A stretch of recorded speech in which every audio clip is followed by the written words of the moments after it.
Thank you so much for attending my presentation about Titania, a very powerful unit from Path of Radiance and Radiant Dawn. And first, let's talk about her traits.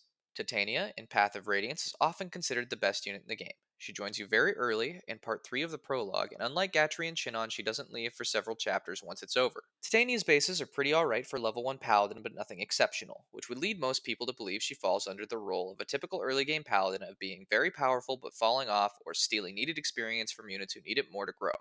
However, when looking at her growth rates, you can actually see they're quite solid for any unit, and moreover, Path of Radiance and Radiant Dawn have a unique experience gaining method that makes fielding her significantly less of a risk to your other units' growth. Bonus experience. Titania, due to her very solid bases and good growths, is very good at securing this bonus experience, which the rest of the team can use to keep up to pace with her. Path of Radiance and Radiant Dawn also have After Combat Canto, allowing Titania to, on top of everything else she can do, reposition after an engagement with any extra moves she may still have. Her high starting weapon level with axes and their usefulness in these games, combined with the ability to forge hand axes, makes her an absolute reckoning to deal with. As if that wasn't enough, Titania supports several of your earliest units, including both of your healer options in Reason Mist, Boyd, and Ike. In Radiant Dawn, Titania fulfills a similar role for the Grail mercenaries as she did in Path of Radiance.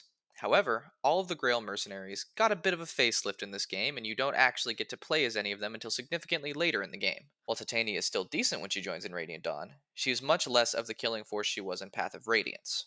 Moreover, her defense and resistance growths were nerfed into the ground between games, making investing in her a fair bit riskier. She retains her high weapon rank and axes, able to wield tomahawks right away, and can wield Irvin with little trouble later on. This makes sure she can still contribute should you choose to invest in her, and her eventual promotion will help to shore up her meager defenses a little, but using her is much more of a coin flip now compared to her Path of Radiance run. In conclusion, Titania is arguably the best unit in the game in Path of Radiance, and is still a capable, if nowhere near as powerful unit in Radiant Dawn. Thank you so much for watching, and if you'd like a say in who I do a PowerPoint for next, there will be a community poll on my channel at the time of this video's upload to determine the next candidate. Also, as a goal for 1,000 subscribers, I'll be doing a video on every playable incarnation of Anna. I've been absolutely floored by everyone's support for these videos so far, and I know we'll get there in no time.